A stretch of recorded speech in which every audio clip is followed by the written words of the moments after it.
Тэгээ өвг нь боддог шүү дээ. За. Сэгсгэр шараа. За. Бүхий онгод над шиг болно ч гэж юу байх вэ?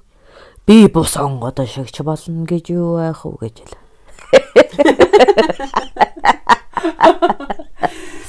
Тэгтэл та нарыг нэг шугамар нэг төсөлөөр бодоод бид нэр одоо хүмүүс онгод гэж нэг хиймэл байдаг гэл нэг төсөлдөг. Өвөө эмээ гэж. Яг онгод гэдэг бол хүн гэдэгтэй адилхан ерөнхий нэр шүү дээ.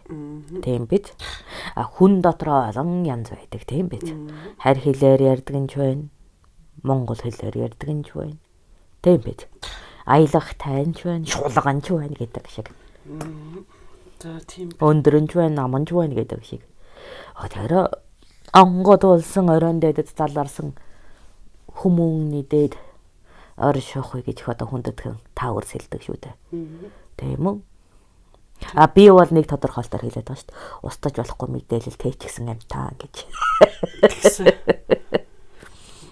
Тухайн ямар нэг салбартаа өөрөө мэдэж мэрэгсэн зүйлээрээ устж болохгүй том хэмжээний мэдлэгтэй учраас онгод болдоо гэж хэлж хэлсэн. Тэр нь алдаа онооны ямар дэнсэд эзэмссэн байх нь хамаагүй. Тийм үү? Тэгэхээр тэр мэдлийг тээгүүл яг нөгөө эргэлтэндээ ороод хүн болно уу, шувуу болно, амтан болно, ургамал загас болно гэл тий. Тэргүүр яваад байгаа тий. Гэтэл мэдлэг сайтай болохоор онгод болно. Өөрөөр хэлбэл устж болохгүй нарийн мэдээлэлтэй мэдлэгтэй болох тусам л хадгалагдах хуулийн захирагдана гэсэн үг. Тэгэхээр та нар ч одоо хадгалагдсан сүнснүүд гэсэн үг байна тийм үү? Хэний хадгалагдсан сүнснүүд вэ? Хин та нарыг хадгалаад байгаа? Хэрэг хизээ нэгэн цагт хэрэг болно гэж хадгалаад байгаа юм уу? Эсвэл одоо яг үнэ. Тэ? Хэн нэгэн хизээ нэгэн цагт хадгалагдана гэж үзэж байна. ертөнц мөхийн цагт тийм үү? Түүнээс сэргийлэх, түүнээс уртан одоо хамгаалах мэдээлэл гэж биднийг хадгалдаг. За тэгвэл улаач нар нь яг одоо бэлтгэдэл бас нэг тийм мэдээлэл эдс байж байгаа л яванда бас хэрэгтэй гэж хадгалах хэрэгтэй хүмүүс гэж явж байгаа юу. Тэгтэл одоо би мэтээс нь ахвал сурахгүй байна шүү дээ. Яг уу. Тэгэхээр эргээл хүн болоод төрөл явах уу? Амтан болоод төрөх үү? Дахиад суртал нүдэд авах уу? Одоо би зөндөл та нараар хичээл заалгаж байна шүү дээ. Та одоо тэгээд чи байна да. Энэ ертөнцийн дэнсэнд байгаль итүгний дэнсэнд ороод. За. Сэгсгэр шарна хадгалагдах ёстой мэдээлэл үү? Эргэлтэнд байж ах ёстой мэдээлэл үү гэдгээр шийдэгдэж чинь шүү дээ. Тэг би юу хийвэл хадгалагдах вэ? Тэрийг чинь би мэдэхгүй. Тэгтээ та нар одоо надад хичээл заагалаа шүү дээ. Яг гэж хичээл заагаад байгаа. Одоо насаар бодох юм бол одоо 50 гарчаад юм уу 40 гарчаад байх тэрнийг өгж явах ямар хэрэгтэй. Одоо бүр юм 20 морьтой 17 минут одоо 10 автахс нэхлээд ингэ бэлдсэн бол амар ахгүй юу? Тийм биз дээ. Тэгэхээр бэлдэж байгаа шүү дээ. Бэлдэж л байгаа шүү дээ. Хэнийг? Тэднийг асуу. Өөр хүмүүстэй тэд. Тэгэхээр миний хувьд бол тэгж байгаа байхгүй. Ягаад одоо би бол одоо мэдээлэл хадгалаад хөвөө цаашаа яана гэдэг нь надад хэцүү юм шиг санагдаад байна. Хадгалагдаад ингээд хийж юу бүтээсэн юм юу аах вэ? Хийх хэрэгтэй. Иесуст хэрэгтэй юм уу? Яах ёстой гэдэг одоо тэгж боддог болоод шүү дээ.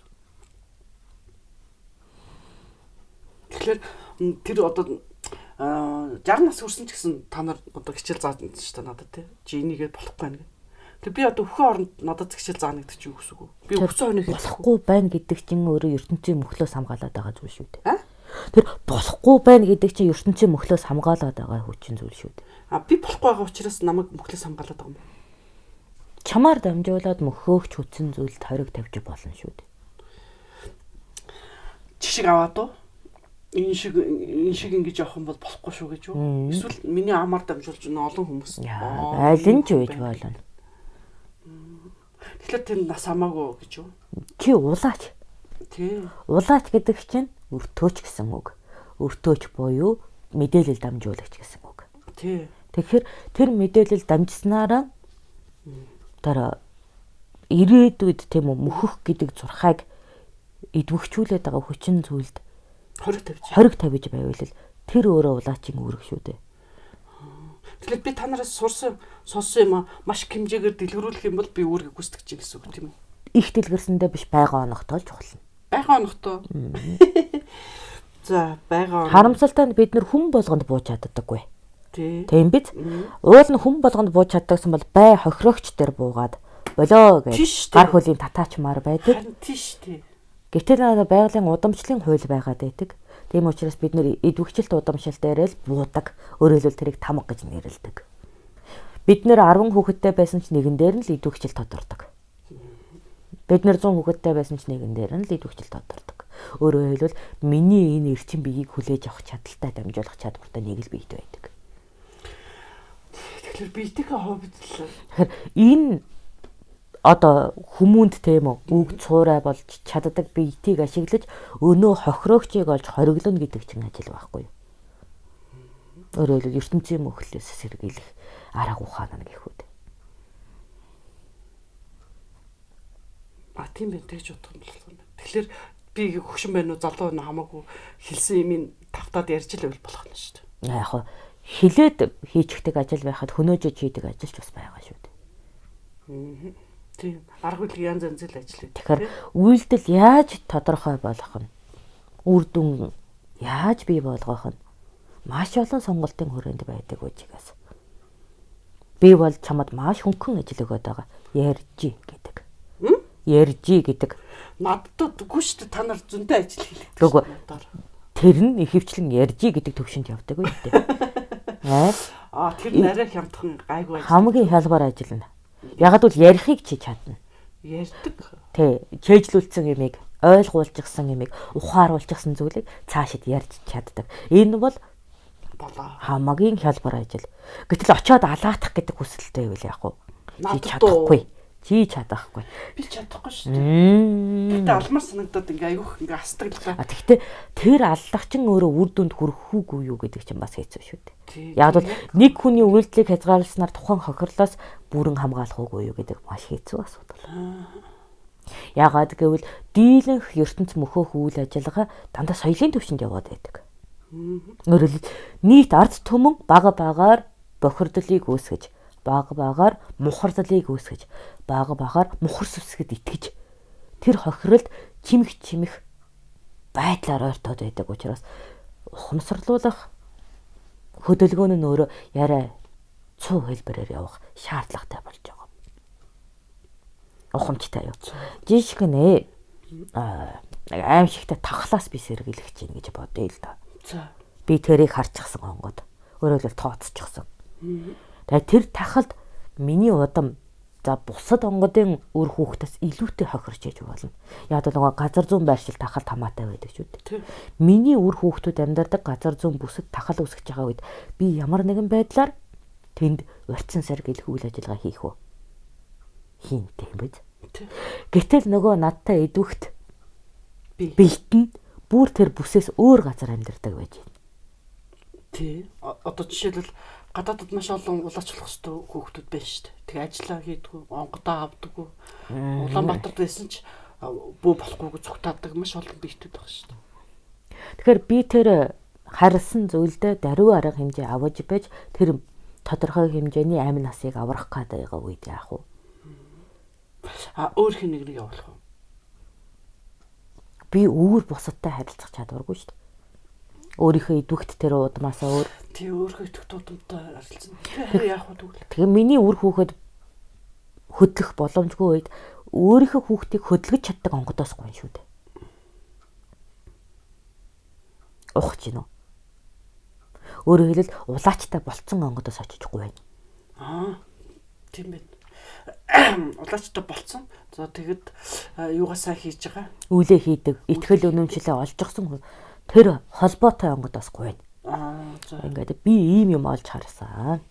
Миний одоо 100-аад өр хүүхэд тахлын улмаас үхэх гээд байгаа 96 тодорхой болоод түүнлүү мөчөөр ойртоод байна. Энэ аюулаас хамгаалаад өгөөч. Тийм үү? Эргэх хорвогийн аль нэг цаг мөчид би эргүүлэн тусвалахыг хүсье. Магад чиний гүүх ёстой, гүйдэл явах ёстой явдалт чинь туслая.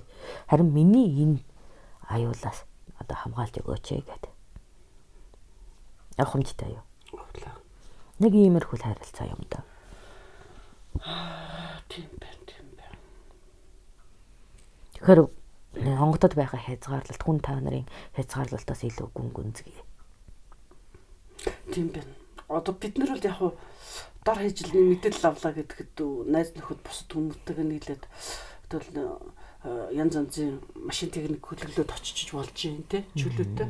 Тэгэхээр та нарт бол ямар нэгэн мэдээлэл дамжуулахлаар заавал өөрийн удмын яс цусны тасархай тамгалагдсан одоо өрөнд байж хэвээр. Тэр нь тэгээд тодорхой хэмжээ та нарыг бас нөгөө сайн хичээж ойлгоод бусад одоо сүнснээс ялах хэмжээний мэдлэгтэй болсон байж зөв үйлдэл хийх нь шүү дээ.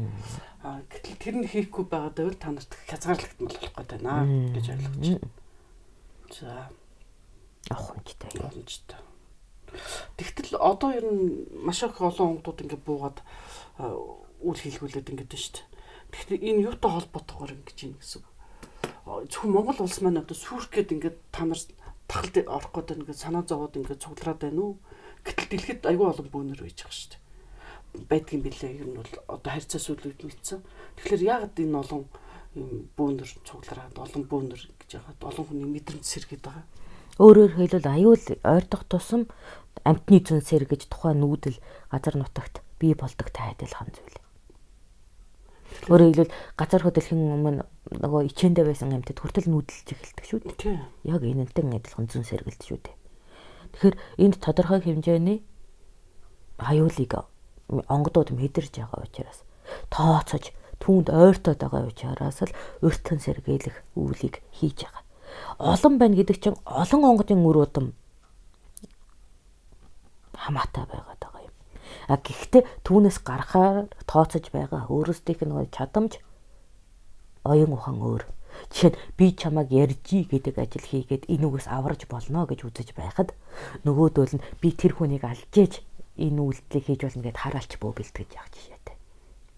Би болохоор ярьдаг бөө бий болгож явах жишээтэй. Тэгэхээр тэр асуудалд ямар үйлдэлээр хандаж байгаа онгодуудын чадварууд өөр байгаа юм. Ухамжтай юу. Тэгэхэд нөгөө газар нь очиод тайлах тахилах хийж амаржуулж ариутгаж байгаа бөөнөр бас байдаг. Тэгвэл өвдчихснийг нь эдгэж идэг ангаагч бөөнөр байдаг. Тэгэхээр тэр нэг асуудалд гарах үр дүнд нь янз бүрээр өртөн сэргийлээд хамгаалаад аль болох тэр аимшигт үр дүнд хүрэхгүй хичээгээд л байгаа юм да. Тэгэхээр одоо Монголын талаар таны бодол юу вэ? Одоо энд ямар аюул үүрлэж болохоор байна?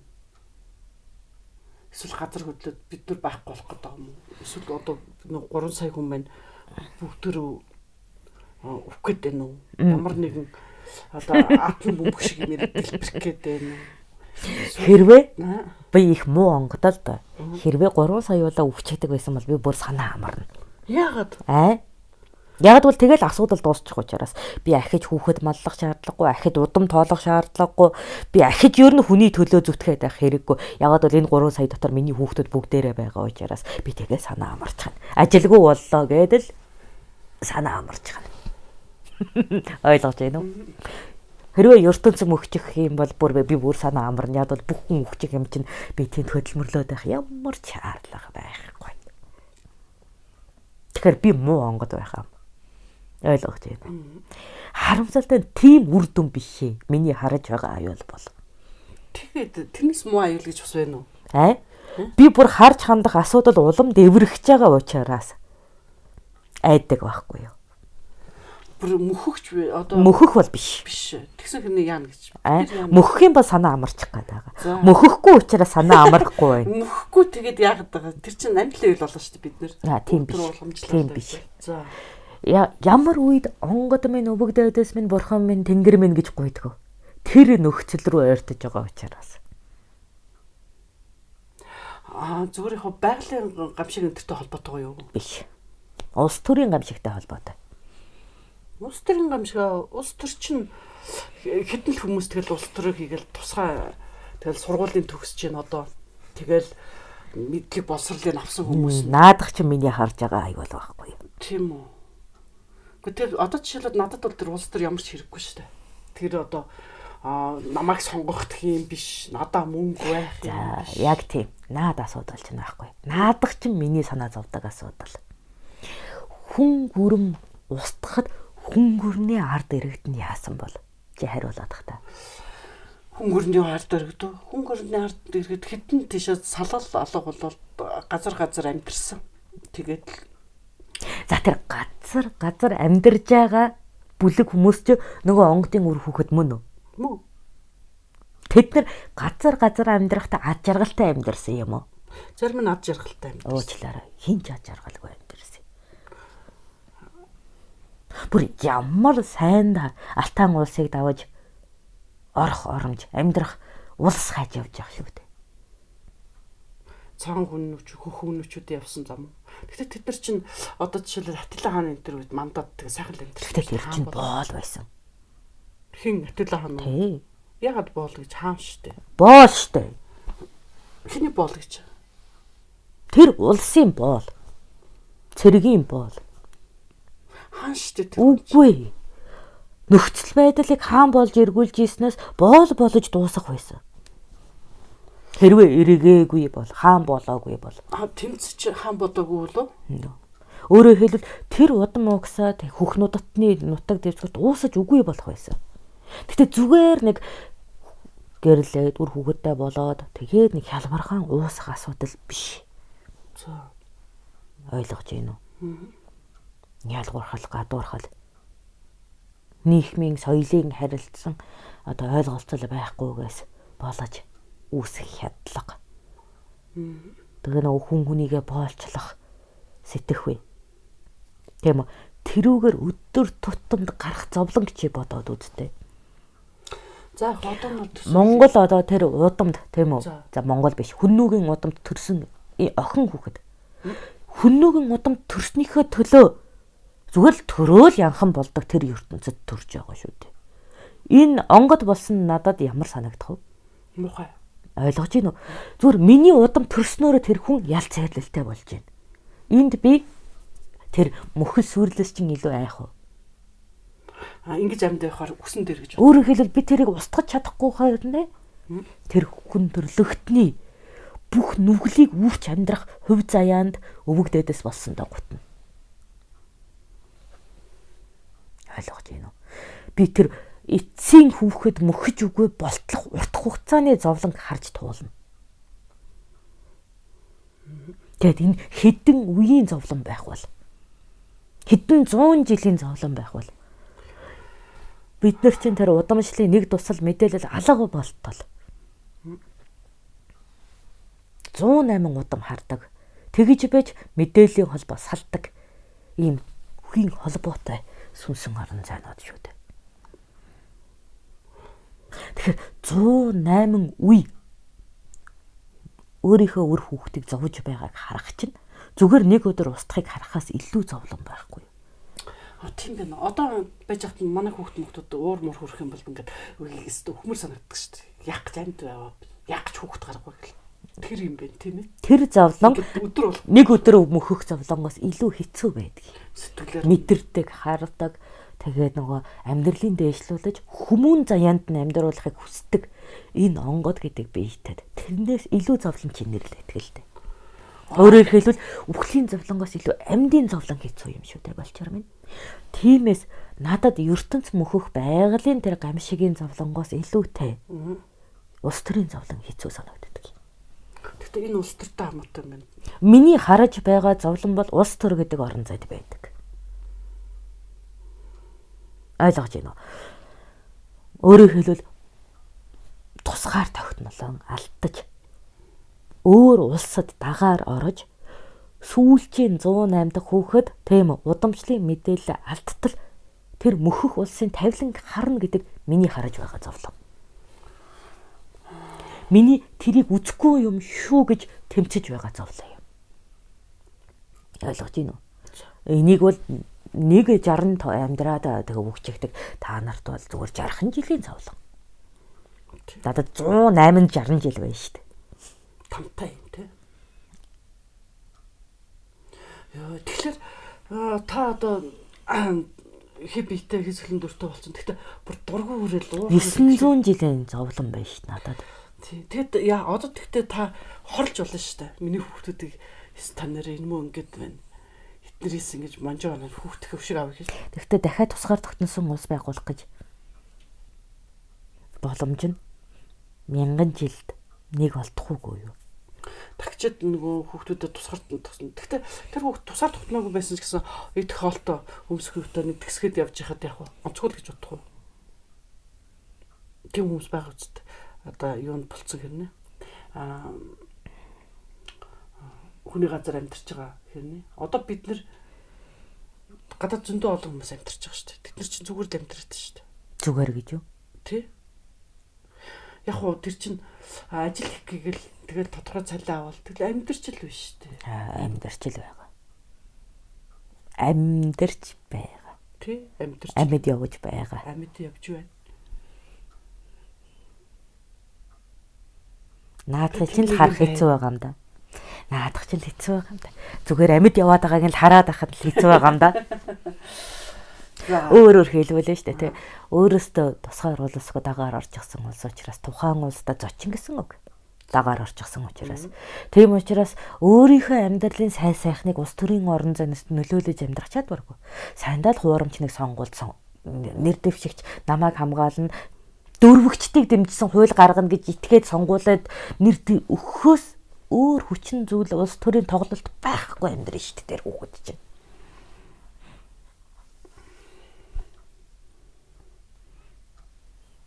За тэгээд мэдээж хэцүү амьдарж байгаа. Мэдээж өлсөж байгаа юм чинь нөгөө хялбар аргаар хоол олох арга чинь хэрэглэгдэнэ. Тэгээд нэг хэсэг бүлэг төвчээргүй хүүхдүүд нь хулгай дээрэмхийн ингэснээр нөгөө бүлгээрээ энэ дөрвөгсөд муу гэдэг нэр зүүн тэгэнгүүт улсын бодлогоор нөгөөдөл чи ялгарлан гадуурхах бодлогоо хэрэглэнэ. Утахгүй устгах бодлогоо хэрэглэнэ. Тэгээд тэд нар чинь нөгөө эзэн хариуцагчгүй бие тийм чинь бие дээр нь янз бүрийн эмийн туршилт хийн. Хоол хүнсэнд нь хоол хүнсний туршилт хийн. Дөрвөгчтөр хийдэг юм уу? Эзэн хариуцагчгүй юм чинь. Хинч тэр хүнийг манай улсын хүн гэж ирэх болоод амьдралыг хамгаалахгүй шүү дээ. Тэгэхээр тэгээд байгаа юм тий. Надад энэ хэцүү санагддаг юм аа. Өөрөөр хэлбэл тэр иргэншилгүй хүмүүнд чинь ямар ч их том хүчний ивэл хайр байдаггүй. Өөрөөр хэлбэл тэр хүлээж авсан улс нь түүнийг хүн гэж үзэх үү? Биш гэж үзэх үү гэдгийг хүртэл шийдэж болдог байхгүй юу? Одоо л яг цагаачдыг харж байхад цагаачдыг гэд тусад нь байрлуулад мөнгө төгрөг өгдөг энэ төр гэдэг байгаа байхгүй юу? Гэтэл тэрний ард бас янз янзын туршилт янз янзын байдаг юм тийм ээ. Энэ чинь маш одоо хэрэгцээтэй нөгөө бизнес хөгжих гэдэгт чинь байдаг зүйл шүү дээ. Ягаад бол ард түмэндээ аюулгүй эм тариа хүргэхийн тулд заавал нэг хүн дээрх туршилт явагдсан байх хэрэгтэй. Гэвч амжиргаа сайтай хүн хизээж тэр хохирлыг биедээ хүлээж авдаггүй. Маш хэцүү амжиргаатай хүн өнөөдрийн хоолны төлөө эрүүл мэндэ худалдаж чаддаг. Тэгэхээр тэр амьдрах гэж ядаж байгаа дөрвөгчд чинь би та нарт өнөөдөр сарын хоол өгөө. Надад нэг тариа 3 тариа хийх зөвшөөрөл олгооч гэхэд хамгийн түрүүнд цаа гэж дуурна.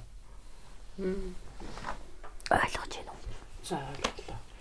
Тэгснээрээ түүн дээр үйлдвэрлэлийн гарцаа гаргаж нөгөө улс хөгжинэ. Гэхдээ тэр дөрвөгчд чинь үр дүнг бие дээрээ хүлээж авч нөгөө харшлын урвалуудыг чинь гаргана. Нөгөө дам гарах өвчлөлүүдийг чинь биеэр туулна. Ойлгож байна уу? Сайн дураараа өвчин тусна гэсэн үг. Тэгэхээр ерөнхийдөө сүүлийн жилүүдэд айгүйх тийм дайнда жингийн юмнууд байгаа дөрвөгчдийг их гаргаад байгаа. Магадгүй тэр дөрвөгчд нь дуцсан учраас өөр нэг газар дан гарах юм бол их хэмжээний дөрвөгчд орж ирэх нь шүү дээ. Эхлээд тэр бодлогоор ч хийж болох юм биш үү? Энэ бодлогоор ч хийж болно. Ялангуяа эмийн салбарыг хүчтэй хөгжүүлэхийн тулд энэ бол бодлогоор явагдах боломжтой. Зөв юм уу? Тэгэхээр яг энэ улс төрийн дотор байгаа мум мухайг илүү мэддэг,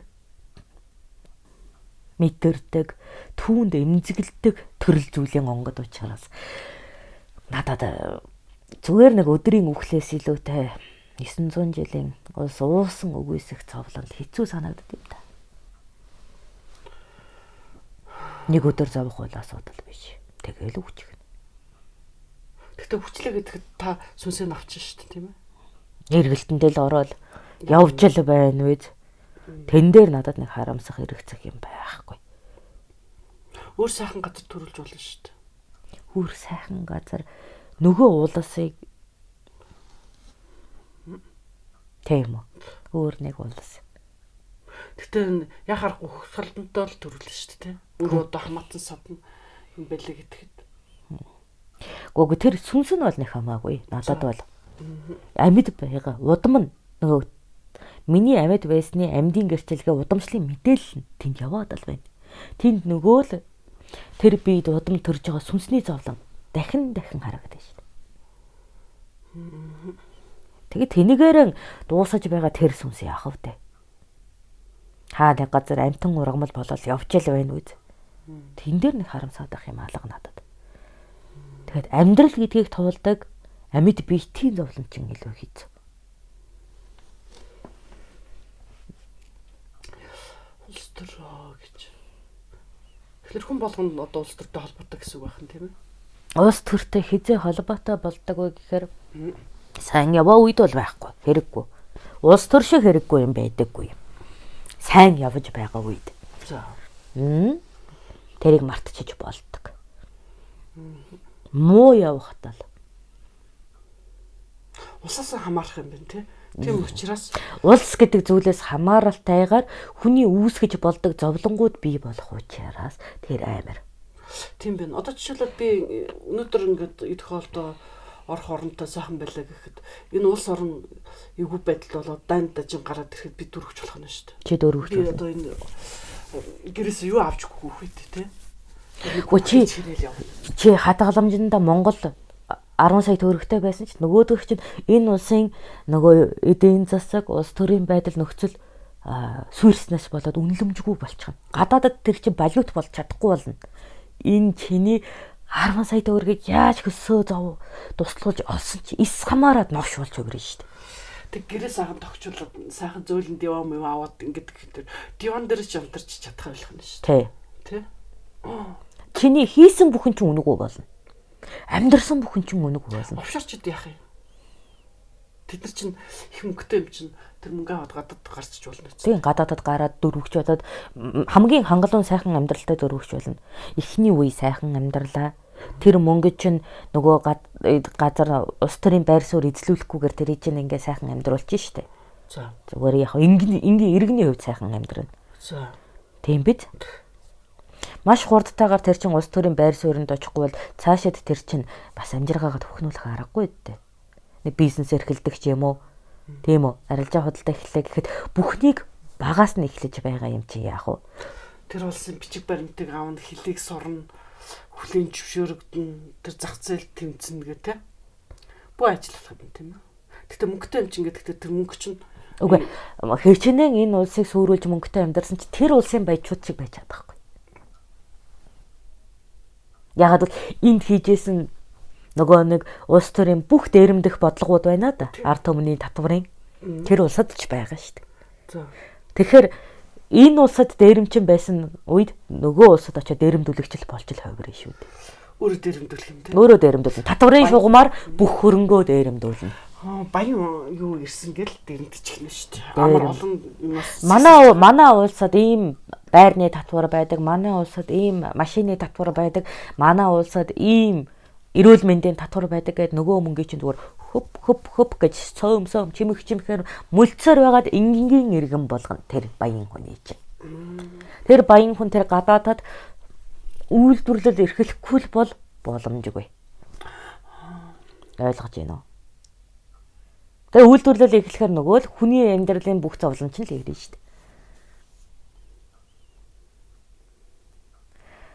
Ухамжтай юу? Тэгээд хангалуун өссөн хүүхдүүдийн нэг сайхан зам байдаг шүү дээ. Хангалуун байдлаа нэгдэг. Тий. Баруун салгаагүй мөнгө цацдаг.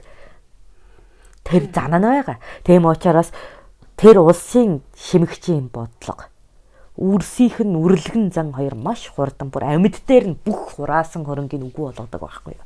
Гайхалтай. Тэгээд 2 дугаар үедээ хідэн сайхан хар тамхичин, 3 дугаар үедээ хар тамхичны хідэн сайхан янхан, тэгээд дараад нь янхны өвчтөй хүүхэд, тэгээд 4 дугаар үедээ устдчихдаг. Алаа хурдан устдах юм байна тий. Илүү хурдан устдаг. Ядуу уул явахт нэг үл өхөн, нэг үл хөдлөмөрлөн. Яг хуу ядуу хүний хөдөлмөрч цан угийн байдгийн хойно нөгөө улсад очиад сайн ажилчин гэдэг нэрээр ингээд нийгэмд алгуураар нөгөө 900 жил уустдаг зүйлчин болж хувирдаг байхгүй. Тийм учраас ядуу хүүхэдтэй би 4 удамд устдаг баян хүүхэдтэй байхаас илүү зовоод байгаа юм. Ойлгож байна уу? Тэгэхээр заавал тийм юмд орохын оронд өөрсдөө нуус их орондоо амар жимэр амьдэрч ивэл амар шүү дээ тийм ээ. Ерөөсөө л энэ уулаас миний үр хүүхдүүдийг хангалттай 900 жил сайхан амьдруулж явахд л болоо. Тийм байна. Тэгж л оршиж байвал миний хүсэх зүйл тэр. Ядуугаар өөрийнхөө арч үгүйгээр амьдарч байвал тэр л үед. Баян нь өөрийнхөө хөдөлмөрч тийм ухаант зангаараа хөлжиж байвал тэр л үед. Энэ улсад мөхөхгүй байх юм бол тэр үр хүүхдүүд нэг тэр улсын ивэл хайраар орш хотлоо байвал болчихж байгаа. Яг тэгвэл маш олон төрлийн амьдрал хараад тэн дээр чинь яг нөгөө үздэг зовлонгоос минь өөр илүү цэнгэлийг өөрийн хөдөлмөрөөр олж болох нөхцөл үүсэн шүү дээ. Энд дээр нэг юм асуудал байдаг байхгүй. За тухайн цаг үед их Монгол улсыг байгуулахад маш том хэмжээний ийм улс орн байгууллаа. Тэгчээд нэгэн тал та нар одоо сайхан газар ингээд амьдрал нэг энэ Монгол гэсэн хэдэн хүмүүсээ нэг дорнд байгалгана гэдгсэн бол яг ийм одоо хэцүү цаг агартай Монгол улс биш. Одоо зөөлөн цаг угаартай далайн хэрэг дээр одоо ингээд сайхан аялал жуулчлал хөгжүүлэл жаргаал идэл ингээд сууч идэг. Тэр хэсэг газрыг ингээд авчаад бусдыг ингээд явахгүй байсан гэдэг нэг юм хүмүүс ярьдаг байхгүй. Тэгэхээр яг бид нэр тийм газар ингэж байсан бол хэдийн хугацаанд тэсгүүл байгаад л ах юм. Эсвэл нэг арал дээр ч юм уу. Тэгэл байнга цунамид хүүхдээ алдаж байхыг харна гэж юу? Гэтэ үргэлж тэгнэ гэж үү дээ. Гэхдээ бид нар ч болж л байдаг зүйл шүү дээ. Тэгээд нөгөө нэг сайн дороо бас алуулчих юм уу? Тийм бид нар өөрөөр хэлбэл халуун дулаан уур амьсгалтай газар амьдрах тооны хөнгүүлээсэн байхгүй юу? Тэнд чинь дээр үйдөө. Тийм бид нар чинь юу гэдэг 95,000 хүүхэдтэй байсан. Гэдэг шиг. 95,000 болол өс тээ. Тийм анх юм их Монгол улсад 95,000 хүн амтай байсан. Юу сая ч хүрэхгүй шүү дээ. Тийм. Тэгэхээр чин тэр далайн дээр бүгд төр нүүж очиж болох байсан юм биш. Болно. Тэгээд бүх ардыг нь алчаад тэнд чинь зэвсгийн хүчиж байлаа, цэргийн хүчиж байлаа, ямар тач устгах боломж байсан. А тэнд амьдрангууд нэг ч далайн шуургаар л өгчих гээд байсан учраас эндээ байсан арай аюулгүй. За тэгвэл өөр газар олъё. За тэгээд дээрээс нь тэр тэнд бидний дархлал тогтолцоо дасаагүй байсан. Халуун орны өвчнөд бид нэр тэр халуун орны хүмүүсээс илүү эмзэг байсан. Тийм цэргээр өгсөн тий. Үегээр өгч байгаа юм чинь. За тэгвэл бүгд төр өөр оронд орё. Өөр ямар оронд очих вэ? За далаагүй. Далаагүй гэхээр энэ л байгаа. Далаагүй бөгөөд дулаахан гэхээр сахарын төлд амьдруулах гаяа тий.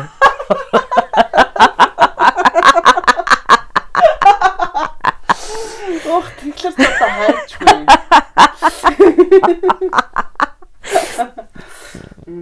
Тэгтэл газар их байдаг шүү дээ. Заавал далаагүй ч гэсэн сайхан нуур том нуур мууртай аль газар ч юм дээ нэг газар. Ямар газар байлгаа юу? Бид нар далаагүйгээ дайдуу хүртэл газар нутаг тэлж өгсөн шүү дээ. Дайдуу чинь овоод улаахан газар шүү дээ. Тийм тэгээд дайдуудаа л яж авахгүй яасан. Тэгээд байж исэн яалаа. Яасан. Гэдэг шиг байхгүй юу. Тэгтээ тэр цаг үеийн нөхдүүдээс бол юуцсан шүү дээ. Яг ч одоо юуцсан хөөгдсөн. Ялагдцсан. Цөөхөл авчраас ялагдцсан гэж. Тэгтээ тэнд одоо тэр газар цаг өгдөн ингээд бүгдөө нийлж одоо ар Монголд ч хүн байхгүй. Өөрөөр хэлбэл бид нар бол далайн орноо далайн эрэг дагуу амьдарч чадахгүй гэдгээ хүлээн зөвшөөрөөд хамгийн боломжит тийм үү. Одоо энэ Алтай хангаан өвөр газар. Тэгээд дулаахан гэхээ нэг ургац тариа ашиглах боломжтой гэдэг дайдуу. Тийм үү. Өөрөөр тэр чинь далайн орн биш шүү дээ. Бээжингийн тэр хав нэмэрхүү говьо тойрсон газар зүүн байр шалыг түшээс газараа болгож амьдарч байсан. За. Тийм бид. Гэхдээ өнөө миний айдаг төрийн асуудал бий болсон. Тэр л хуваачлаа. Ойлгож байна уу? Тэр маань бүр ингээд монголчуудыг ойрд монгол болгож талцуулан хувааж гад үнсчлэн устгах хайг оролдсон. Тэр бүгдийн бодлого. Тэгээ энэний эсрэг ядаж нэг ганц гэр булчилтайгаа аврыг гэж тэмцэж байсан тухайн хугацаанд. Онгод би бүр өөрийн биеэр бууж сууж тэмцэж байсан. Бат гэдэг жанжин балчиртайгаа. Тийм бат гэдэг нэртэй жанжин балчир дээр онгод болгож бууж байлаа. Яг тэр үед одоо өөрийн удам ухсааг тэр төрийн бодлогын улам агаас бүрэн устгаас сэргийлж одоо үйл ажиллагаа хийж байсан. Тэгэхээр та удмаа лаврыг гэж бодож байсан баг нь тэр үед. Ганц удам авраад байгаа юм бас биш ээ. Яагаад бол бидний ганц удам байлаа гэд нэг 95 толгой хүлийгээ чих юм бэлээ. Тэнд чинь эхнэр хүүхэд эрэхтэй. Тэгэхээр бусдын удамыг ч аврах шаардлагатай болно. Тэгээд бусдын удмыг аварна гэхээр нөгөө хөх толботныхаа айлуугаа л харж байгаа юм да. Ойлгоно. Инхээр л онгод хоорондоо холбоос үлбэтэл болж таардаг. Хамгийн ихний баг нэгж бол хөх толботон л болоод байгаа юм л да. Тийм байна. Тэгэхээр би чинь удамаа эхнэр хүүхэдтэй наврахын тулд ирээдүйн эхнэр хүүхдийг хамгаалах шаардлагатай болно гэсэн үг юм. Гэтэ таны ажилд амжилттай байх юм биш үү? Одоо бас ч гэж те дахиад онгод толцсон бууцсан удам дээр байж гэнэ чинь тэр цаг үеийн ажил чинь амжилттай болсон гэсэн үг. Төрсөн нутаг маань хаттай нутагт эсгэрт байна. Хятадд дурцсан. Би ойрд гарвалтай. Шинжаан ордуудын хаттай нутагт эсгэр захирагддаг. Тэд нэр үнэхээр 60 жилийн дараа монгол хэлтэй байх үгүй юу? Тэнд одоо таны удам бас байгаа тий? Байна. Тал нь Монголд тална гадаад. Тэгэхээр би яг энэ цаг хугацаанд уусан ард түмний зовлон нөгөө улс төр гэдэг зүйлийг харж байгаа онгод юу. Ойлгож байна уу? Тийм учраас би тал хүүхдэд минь юу тохиолдож байгааг харж байгаа учраас нөгөө талтад нь битгий бие болоосоо гэж байгаагаа хамгаалахыг ядаж байгаа л онгод. Ухаж байна уу? Үнэхээр хүчтэй сайхан байлаа гэдэг нэг газар хөдлөлөөд тэглээгээд энэ улсыг улс гэдэг ухтгууныг үгүй болгож чаддаггүй. Ойлгоно уу? Хичнээн эд шидэтэй хичнээн авуугаа байлаа гэд урт хугацааны бодлогод ялагддаг. Ойлгоно уу? Нэг хүнийг эдгэлээгээд эд шид биш. Тэр 60 жил л хэмжигдэнэ. Тийм үү? Нэг газарын уул хавцлыг онгаалгалаа гэд яадгийн түүхэн дурсгаалаа болгоод л үлдэнэ. Тэгэхээр өдөр тутам цаг хором тутамд сайхан амьдрна гэдэг бол сайн төрийг цогцлуулах зүйлэл юм байна гэж би харсан. Тийм учраас би төр оролддог. Төрийн боловсрал олгохыг оролддог онгод болж хувирсан юм да. Та тэгтээ төрийн одоо боловсролуудаа ингээд үе буугаад ингээд тайлбарлаад олгоно шүү дээ. Гэхдээ тодорхой хэмжээний одоо мэдлэгтэй хүн дээр бууж явах уу? Ер нь огт мэдлэггүйгээс нэхлээл ингээд бас зааж өгөх үү? Заагаал яваад идэх үү? Тэгээ бат дээр би дээрэмчин дээр л бууцсан шүү. Тэгтээ тэнд орно гэсэн сэтгэл байсан юм тийм ээ? Яах вэ? Их орно гэсэн сэтгэл байсан. За, тэгтээ дээрэмч юм уу? Тэгээ дээрэмчин байсан. 21 настай дээрэмчин байсан. Уулын. Уулын дээрэмч байсан уу? Тий. Яана. Айлын охин хүчээндсэн адуу мал дээрэмцэн амтан дээр бууж. Ээ бузар байна юм бол. Яна. Дараад нь бас улс төр миний айдаг үе, ялангуяа улс төрийн самууны үед илүү буудаг, шарын шашин дэлгэрж байгаа автосцны үед бууж байгаа байхгүй юу. Тэгэхэд юм бүүгээд нэг гоотхоос өөрөө юм нэмэргүй амтан дээр буужсэн. Одоо чиний хайртай онгод. Тэгэл би тэрнтэй суун энтэй суухгүй ингэн тэгээд нэг ноёны маш их эрх танхил өссөн. Энэ язгууртан охин дээр бууж илаа. Тэгэл гой болог юм гой сайхан яриалаа гэдэг. Тэг хүлээж авч одоо улаачнд болж хүлээж авч онгодоо юу гэдэг чи бас асуудал шүү дээ. Тэгээ одоо бууж байгааг нь чи хараад та. Эдхээс өөрийг мэдгүй ангархаа бүдүү юмн дээр бууцсан л байна. Урдаас юм ярина. Facebook гоё бурлаа. Facebook-ээр юм байна бурлаа гэхэд надад Facebook үзүүлээ суулгач. Буурлаа YouTube гоё гэд. Үүд. Та энэ кино гоё, тарьж Google-тай кино гоё. Буурлаа энийг үзээ, энийг хараа. Хоёулаа Hollywood-д алдартай болъё гэдэг. Ийм улаачтаар буужчихсан. Зовж л явна аян гот. Зовж л явна шигсгэр шарам. Харин тийм ээ. Тэгээд нөгөө шавилж байгаа би ч гэсэн нэг таарсан юм байна дөө. Гэхдээ заахад юм байлаа гэхэд одоо жишээлбэл маш мундаг элбэг дорж чинь сайн ярьдаг юм чинь элбэг доржтой ч юм уу юм нэг ямар нэгэн холбоогоор холбогдоод тэрнийг ингэ сурах болох байсан юм биш үү? Тэгсэн. Би одоо жишээлбэл танаас одоо хичнээн юм заалгасан ч гэсэн тэр чинь би амжилт үзүүлэхгүй шүү дээ улс төрд. Би ямар сонгогдох юм биш. Тэг тэн дээр очиод юу ч хийх. Тэг би хуралд үнэхээр дургу өстө үзье. Тэг надад олдож байгаа л юм чи. Тэгэл одоо харанхуй нөхөндөө дээр гурвал хоёулаа чалчаа сууж байгаа юм шүү дээ. Би ямар ч байсан сурахыг л бодъё. Би чамайг суурч гэж одоо яахгүй. Одоо шах автахгүй. Тэгэхээр нэг учрыг нэг хэлчихэд ядахтай хүмүүст ингэдэг юм байна гэд тарай. Тийм. Би бол чамайг дуулсан мэдээснэ тараагаал. Тийм үү? Нөгөө онилж буудаж чадахгүй учраас хаасайгу буудаад байл гэдэг дөрмөр яваад байгаа шүү дээ. Чөвний зорилтод байлуу тэр мэдээллийг авчиж өгч чадахгүйгээс хойш зүгээр дуртай зүгрүүгээл онлохгүйгээр цацаад байгаа гэж. Тийм учраас би энэ чамайг ямар аргаар цацах ч хамаагүй. Тийм үү? Ярьж л бай, сонсч л бай. Тэндээс ивэгдэх нэг нь байлгахаа илгүү дээ. Тэгэхэд авахыг наваад гээгээд ухаархад орхино тэгнэс тий. Тийм байна тийм. Энэ миний өмхийс л хэн нэг цочроож л ивэл болгон тэр. За.